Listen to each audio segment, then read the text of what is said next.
ஆன்மீக அன்பர்கள் அனைவருக்கும் வணக்கம். உங்களை எல்லாம் இந்த ஆன்மீக சேனல் மூலியமாக சந்திக்கிறதுல நாங்கள் ரொம்பவும் சந்தோஷப்படுறோம். நாங்கள் போகிற வீடியோலாம் உங்களுக்கு பிடிச்சிருந்தது நீங்கள் லைக் பண்ணுங்கள், ஷேர் பண்ணுங்கள், குளத்தூர் பாபா டெம்பிள் சேனலுக்கு நீங்கள் சப்ஸ்கிரைப் பண்ணுங்கள். நீங்கள்லாம் என்னோட வரும்பொழுது இன்னும் நிறைய விஷயங்களை நான் சொல்ல கடமைப்பட்டிருக்கேன். வாங்க இப்போ நம்ம வீடியோக்குள்ளே வரலாம். இன்னைக்கு திருவம்பாவை பாடல் 13 மார்கழி 13ஆம் தேதி மாணிக்கவாசக பெருமான் பாடிய இந்த திருவம்பாவை பாடல் 13 பாடி அதற்கான விளக்கங்களை கொடுக்க வரேன். வாங்க நம்ம வீடியோக்குள்ளே வந்துடலாம்.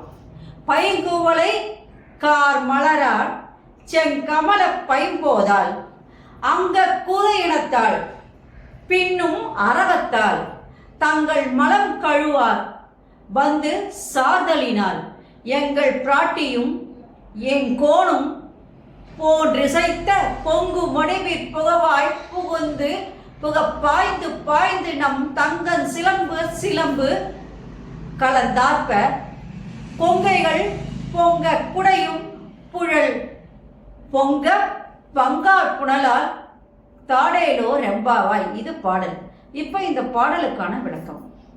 இந்த பாடல்ல மாணிக்கவாசக பெருமான் எதை சொல்ல வராருன்னு முதல்ல தெரிஞ்சுக்கணும்.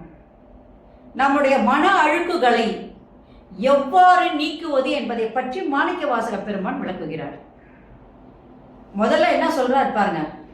பைங்குவளை கார் மலரார் செங்கமல பைம்போதால் அங்க குறு இனத்தால் முன்னும் மரவத்தால் அப்படின்னு சொல்லும் போது சிவனும் பார்வதியும் ஒன்று சேர்ந்த தெய்வீக குலம் அது. அங்க கருமை நிற பைங்குவளைன்னு சொல்லும் போது கருமை நிறமான குவளை மலர்கள். அந்த மலர்கள் நீல நிறம், கருமை நிறம், நீல நிறம் உடையது. அது தூரத்துல இருந்து பார்க்கும்போது எப்படி தெரியுமானா கருமை நிறம் உடையதாக இருக்குமா. அந்த மலர்கள் போல எங்க அம்பிகை பிராட்டியை சொல்றாரு. அந்த கருமை நிறத்துக்கு அந்த அம்பிகை பிராட்டியை சொல்றாரு. ஏன் அம்பிகை பிராட்டி கருப்பா அப்படின்னு கேட்டா திருமாலுடைய தங்கச்சி, திருமால் கருப்பு. இந்த அம்மாவும் சற்று நிறத்துல கொஞ்சம் கம்மியானவங்க தான். ஆனா அதுக்காக நிறம் கம்மியா இருக்குதுன்றதுக்காக அது ஒரு தேர்ந்தெடுத்த ஒரு நிறம் என்று சொல்ல வேண்டும். கருமை என்பது ஒரு தேர்ந்தெடுத்த நிறம், அனைவருக்கும் பிடித்தமான ஒன்றுன்னு கூட சொல்லலாம்.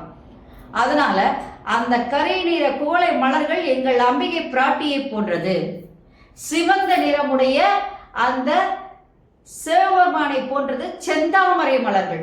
அந்த 2 மலர்களும் அவங்க பூத்திருக்கு அந்த குளத்துல. அதனால அவங்க 2 பேருக்கும் அந்த 2த்தையும் சொல்லிட்டாரு. பைங்குவளை கார் மலரார் செங்கமல பைம்போதால் அப்படின்னு சொல்லும்போது குவளை மலர்களையும் அந்த தாமரை மலர்களையும் சிவனுக்கும் பார்வதிக்கும் ஒப்புமையாக அங்கே கூறிவிட்டார். அந்த குளத்துல அதெல்லாம் பூத்து குலுங்குகின்றன. அந்த இடத்துல அந்த குளமானது பாம்புகள் ஒன்றோடு ஒன்று பிணைவது போல எழுகின்ற ஒளி சத்தம். எல்லாம் குதிக்கிறாங்க இல்ல, குதிச்சு குதிச்சு குளிக்கிறாங்கல்ல. குளிக்கும் போது என்ன பண்ணுவோம், அந்த அலைகள் முன்னும் பின்னும் அப்படியே போய்கிட்டே இருக்கும் தண்ணி. அதோட இது சேரும், இதோட அது சேரும். அங்கேருந்து ஒருத்தர் குளிப்பாங்க, இங்கே ஒருத்தர் குளிப்பாங்க. எல்லாரும் குளிக்கும் போது என்ன பண்ணுவாங்க, இருக்கிற தண்ணி இங்கே வரும், இங்கே இருக்கிற தண்ணி அங்கே போவோம், ஒன்னோடு ஒன்று பிறண்டு வருகிறது.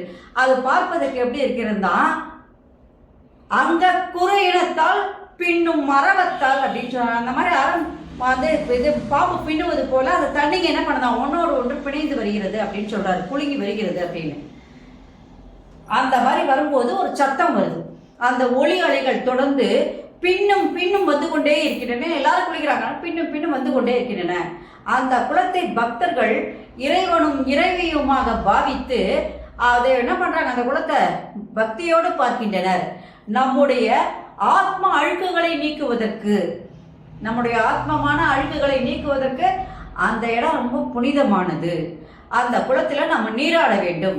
அப்பொழுது நம் காலில் உள்ள சிலம்பு, தண்டை, சதங்கை ஒளி எழுப்ப, நம்ம குளிக்கும் போது என்ன பண்றோம், அந்த சதங்கை இதெல்லாம் ஒன்னோடு ஒன்று சேர்ந்து அதுவும் ஒரு ஒளி எழுப்போம், சிலன்னு ஒளி எழுப்போம். அந்த மாதிரி ஒளி எழுப்பும் போது அக்குளத்தில் நாம் உடல் முழுவதுமாக நாம் என்ன பண்ணோம், முழுகி நீராட வேண்டும்.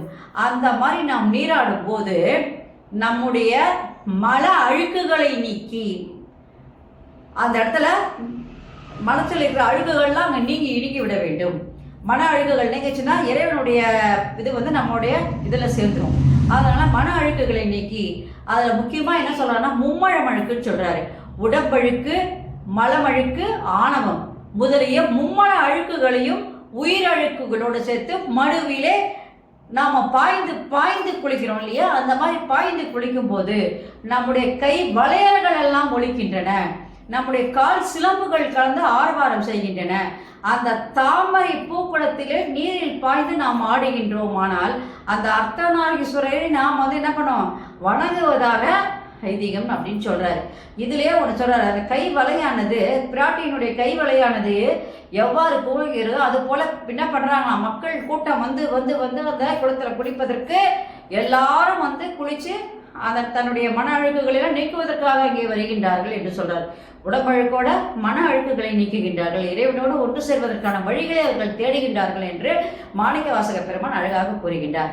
இப்பொழுது இந்த பாடலுடைய நம்ம வந்து விளக்கத்தை பார்த்தோம். இப்போ இந்த பாட்டுடைய சிறப்புனா, குளத்தை வந்து சிவன் பார்வதிக்கு ஒப்பாக சொல்றார். குளத்துல 2 பேர் இருக்காங்க. அப்ப அந்த குளத்தில் பூக்கின்ற பூக்கள் என்று சொல்லும் போது, ஒன்று வந்து குவளை மலர், ஒன்று வந்து தாமரை மலர். குவளை மலர் வந்து தாய்க்கும், தாமரை மலர் வந்து தந்தையாகிய இந்த சிவபெருமானுக்கும் ஒப்புமையாக இங்கே கூறுகிறார்.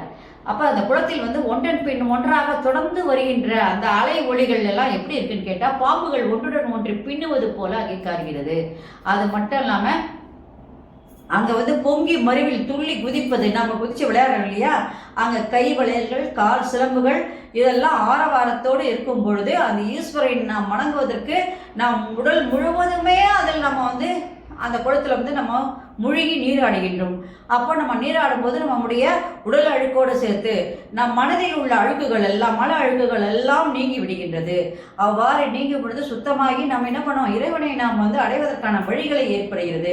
அதுல முக்கியமா என்ன சொல்றாங்க பாருங்க, மல அழுக்கு, உடம்பழுக்கு, ஆணவம் போன்றிய மும்மழுக்கு, இவையெல்லாம் உயிரழுக்கு, இவைகளை எல்லாம் நம்மை விட்டு விட்டு நீங்குவதற்கு இது வந்து முக்கியத்துவமாக அமைகிறது. நம்ம அந்த ஆற்றில் நீராடுவது என்று கூறுகிறார். அந்த ஆறு வந்து புனிதமான ஆறு என்று சொல்கின்றார். அது மட்டும் இல்லாம அந்த இறைவனுடைய அடிபணிந்து நாம் வந்து அங்கே வணங்கும் பொழுது, அந்த அர்த்தநாரீஸ்வரரை வணங்கும் பொழுது அவரோடு நாம் ஒன்று சேர்ந்து விடுகிறோம் என்று சொல்லி இந்த பாடலை அழகாக விளக்குகின்றார்.